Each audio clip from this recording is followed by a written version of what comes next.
I'm Prem Panicker. Hi, and I'm Faisal Sharif, and welcome to another exciting episode of Sport and Pastime. And we must start with the WPL final.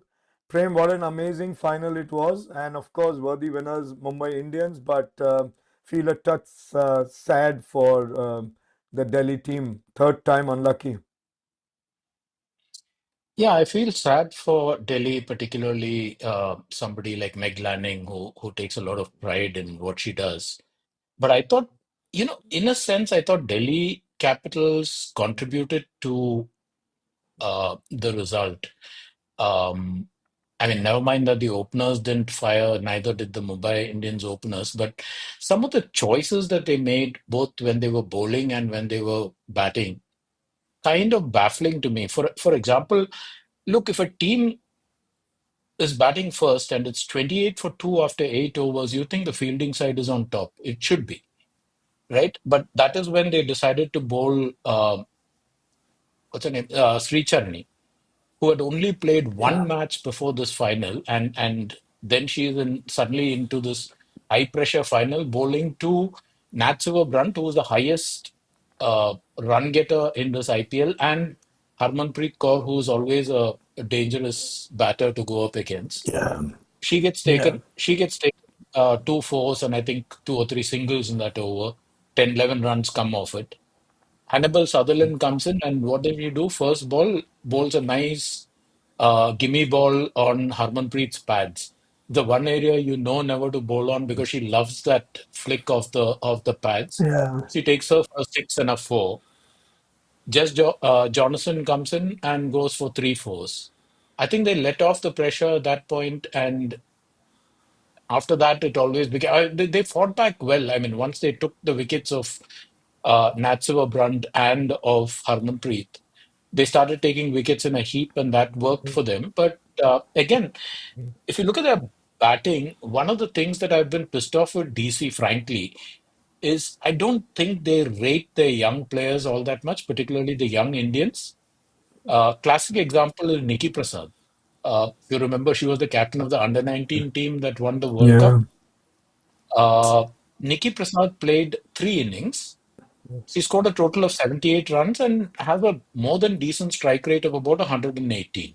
Right? Why is she batting paces below somebody like Sajeevan Sajna, who's batted eight times in this WPL, has a total of 51 runs, out of which one innings is 40. So the other seven innings, she's managed to score a total of 11 runs, but she's yeah, still batting ahead. Nikki Prasad ends up, not losing a wicket. She was 25 off 23 or something, while wickets were falling all round her. So I think big match nerves got the better of Delhi Capitals. And I mean, see, when this match started, I was thinking that Mumbai Indians got a very bad schedule. If you have to play four games in 6 days, it's yeah, not exactly optimal, but somehow they surmounted that particular hurdle, and then their knowledge of conditions came to the fore. So they knew yeah, exactly how to bowl, what kind of areas to bowl, and all that. I thought it was an interesting final. It wasn't a perfect display, but overall, I thought, yeah. In fact, this IPL has been fascinating, not for the things that I thought would happen. I wanted to see yeah. some more young talent emerge, and the only name that really caught my eye, barring Nikki Prasad, for instance, who's also an excellent fielder, by the way, was Kashvi Gautam of Gujarat Giants. Yeah, yeah. She was Excellent, very impressive. excellent bowl. Yeah, very impressive. Uh, I mean, I'm not looking at the foreign players, Chanel Henry, people like that, but the other thing that caught my eye is what a legend Elise Perry is. Yeah, Oof. I mean, Australia dropped her from T20s, in fact, from white ball cricket, thinking that she was over the hill. She's reinvented herself and she is now the designated Second number highest run three, getter. Yeah, second highest run getter. And look at her bloody strike rate. Yeah, she's not, just eking out the runs. She's got a strike rate of 148.8. which, And the ease with which she crosses the boundary, I mean, the sixes, yeah, it's unbelievable. It's so easy. It's pure timing, and she's a treat to watch. It's just a treat to watch her. I mean, yeah, I think Australia has made a big mistake. excellent fielder. I mean, in the deep, she's doing far better than players who are much younger than her. So I thought throughout this World Cup, I was looking at what Elise Perry was up to. Right. She's totally eye-catching. Yeah, But it was a bit surprising you mentioned about Delhi's strategy. I mean, they had a legend in Saurav Ganguly sitting there in their dugout who's been there, done yeah, all of that. And for him not to be able to suggest these basic things that, you and I can see, it was a bit sad. I think they were just gone the moment Manning was out. I think they just Meg Lanning, they just kind of lost it. I think there was fear in them the moment they happened. You only saw them kind yeah, of roaring back when Cap came in and she started hitting those big. They started yeah, seeing that they had some hope somewhere. But I think in a sense they gave up. And when Shefali got out for next to nothing, I think that kind of thrown in the towel a bit too early in that game yeah. because they were very I slow think in their recovery. yeah, they have this issue, right? I mean, two finals failed both times, so that would also Three have been finals, yeah, praying. yeah, two finals earlier. No, I mean, this is Correct. the third one. Yeah, So yeah, two before this, finals was yeah. failed. That would also have been preying on their minds. But surprisingly, considering the amount of experience they have in their side, these are not newbie players. You have Meg Lanning, Shafali Verma, who's done fairly well. I mean, she's making a strong case for coming back, and then she goes and Yeah. flops in the final. I'm still not sure that she is the player that everybody rates her as, but anyway, that's a different thing. They have Jonathan, who's again an excellent batter. They have Jemima Rodriguez, who's again one of those players that I follow because she's so good out there as a fielder, and her fielding and catching are amazing. And with the I think it bat, was her innings. Yeah, I think it was her innings that kind of got Delhi back in the game actually. yeah, Before Cap started making the big hits, I think it was her little innings there, a little bit of a cameo because she started slow. She was struggling a bit against spin, and then once she got into her groove and she got into that 30, I think it started looking good. They started looking like they yeah. could have a chance in the game. And the nice thing about her, not just that she scores runs, she scores them fast. She's got a Yeah, 130 odd strike rate constantly. She never is behind the run scoring charts, even if on cases like this where she struggles a bit in the beginning or she comes in at a period where she has to sort of consolidate, she quickly catches up and then she takes off. So yeah, I think the only one of the Indian stars who didn't really impress the way she normally would have would be Smriti Mandhana. yeah. She's had a very Oh, quiet WPL. yeah. I mean, for all that, I was just looking at her performance. She's got 250s somewhere in there. She's been striking at 136. But yeah, 197 runs across 8 innings. She normally does that in 2 or 3 innings. So I think Yeah, yeah. one big reason for the defending champions to go to Smriti not finding her form and yeah, Smriti and also Richa Ghosh to an extent. Yeah, yeah. They've really not come into their own in this tournament. But one word for the winners, Mumbai Indians. I mean, I was just really blown away with their bowling attack. What a bowling attack they have! Like they're just Yeah, coming at you, and just like Rohit was doing in the Champions Trophy, where in the sixth over he just kept getting the spinners in. I think she did the same thing, Harminder. She got she immediately changed. She got in Haley Matthews. She got Emily Kerr, and she was just like changing the bowling. I think it was brilliant. But she's got like the variety. I think she's got riches in the bowling department. I was just really I mean blown away with that. your top You have two Ismail who's there. wicket takers. Yeah, Yeah, top two wicket takers are Mumbai Indians. Amelia Kerr with 18 wickets, yeah. Ailey Matthews 18 wickets. You've got She Nat also had Sciver-Brunt. 18 wickets. Yeah. Oof. Yeah, Nat Sciver-Brunt has got 12. And then you So have I mean, Shabnam Ismail, who's got 131 yeah, dot balls in this tournament, like more than correct. anyone else. I mean. She can just And by the really way, put the brakes on any scoring. Yeah, and Shabnam took 9 wickets as well. So she's again in the top Yeah. 10 wicket takers list. So, I mean, if you have four of your bowlers in the top 10, that's one hell of a bowling attack. Yeah. Yeah, I think they really won it on the back of their bowling. I mean, their batting was fantastic, but I think they came through the eliminator. That was on the back of their batting when Yeah. Nat Sciver-Brunt got the 70, and then even Harminder got into the runs. But I think it was the bowling that really saw them through in the final, because towards the end, Yeah.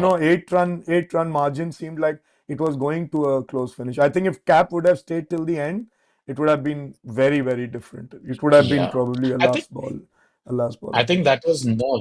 And Cap and Nikki Prasad had a good partnership, and Cap fell at exactly the wrong time, and then top the wicket started falling. And even before Cap, right? I mean, you had both Sarah Bryce falling cheap. Shikha Pandey Yeah, came in, couldn't strike. So yeah, it was a bit. I don't know. I'm not entirely convinced by the composition of the Mumbai Indians side.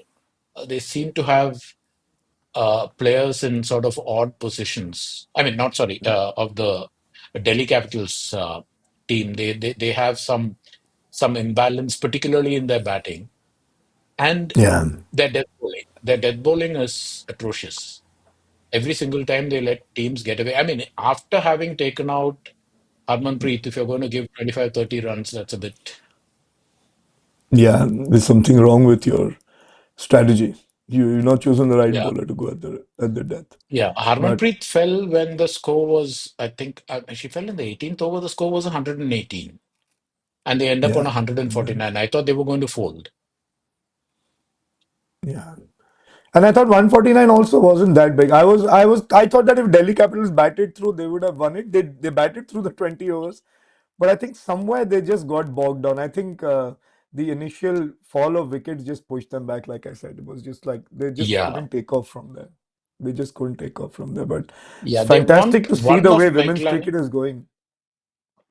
Oh, yeah, absolutely. I mean, I've been at the IPL and things like that. I follow once in a while. I'll watch half a game or a bit of the highlights or, read some of the reports or something. But WPL is one, this thing that I keep watching throughout. Yeah, it's fascinating to watch, and I just think that the balance is bad. I mean, 5 teams just doesn't make sense.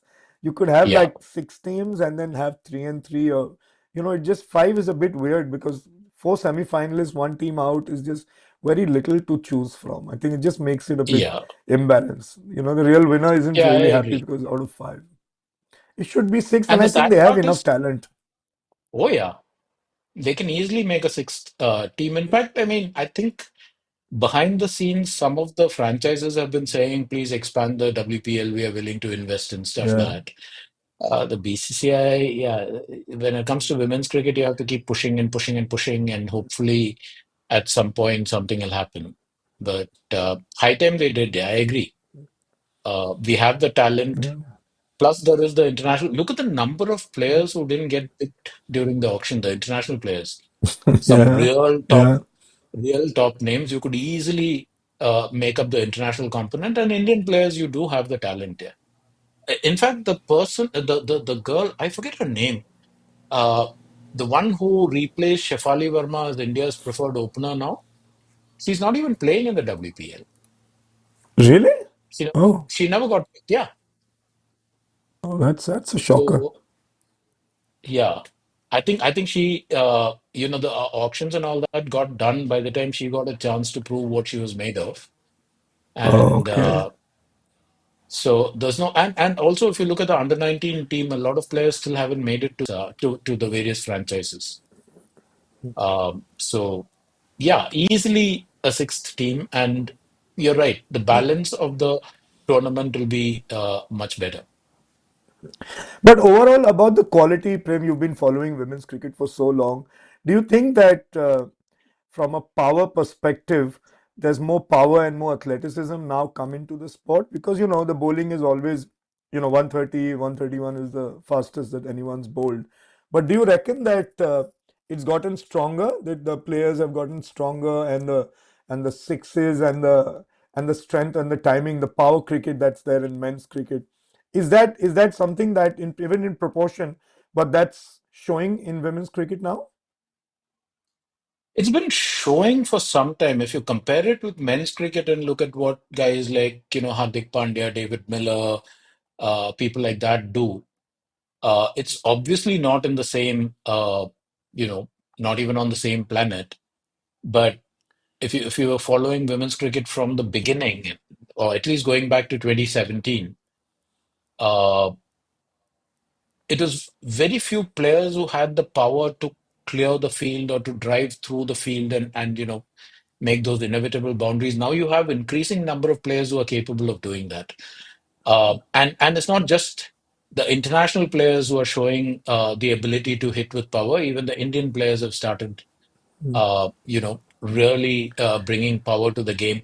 I don't think women's cricket is a muscular game, and frankly, I'll feel a bit sad if it becomes, if the Serena Williams type of players from tennis, if you have that analog in cricket. I think one of the charms of women's cricket is there is such grace in their batting, uh, and I It's wouldn't like want to tennis. It's see, like tennis with the wooden rackets, Prim. yeah, No? tennis with the wooden rackets, tennis during the serve and volley era. Yeah, yeah. Uh, yeah, so I'd like to see them develop power, and I'm fairly certain the way things are going. Because one of the other things that you notice is that one WPL after another, the number of women's cricketers who are striking at well over 100 is constantly increasing. Now you have Yeah. strike rates of Yeah. 150, 160, and I'm not even talking of single innings. I'm talking of players who are scoring lots of runs and Yeah. also striking at, The I mean, tournament strike uh, rate is, yeah, the tournament strike yeah. rates are 150, Look, 140 plus. Nat Sciver-Brunt is striking at 150 plus. Elise Perry is Yeah. striking at 140. Shafali Verma is striking at 152. Harmanpreet Kaur is striking at 154. Uh, and I mean, Ashley Gardner, okay, again, foreigner, but 168. So you do have Harleen Diol, for instance, 120 plus. Jemima Rodriguez strikes at about 130. Smriti Mandana normally Yeah. strikes at a she was striking at 136, I think, in this tournament. The strike rates are constantly going up. Earlier, it used to be hovering around the 100, mark. Now they're pushing it the high 130s, early 140s, mid 140s, and all of that. So that also is an indication. The number of fours and sixes being hit by, forget That's gone about up. the Yeah. international players. Yeah, that's gone up as well. Uh, So, yeah, all told, all that said, yeah, Nat Brunt, what a tournament she's had. I was just looking at Oof. this 84 fours, 550s in Yeah. the tournament. It's insane batting. She just She's phenomenal. insane And batting. Prem, Yeah, have you seen her nutmeg shot, the famous nutmeg shot which she yeah, yeah, plays, where the ball's a yorker and she's not in the position. She kind of yeah, hits the ball and right in between her legs, and the ball yeah. actually travels. It's an amazing shot. I've not seen any shot like that even in men's cricket. It's phenomenal, It's kind, and she's become yeah, really famous for it. it's kind of like French cricket used to be, no? You tap it between your Yeah, legs, all of yeah, that. But I mean, Nat Brunt.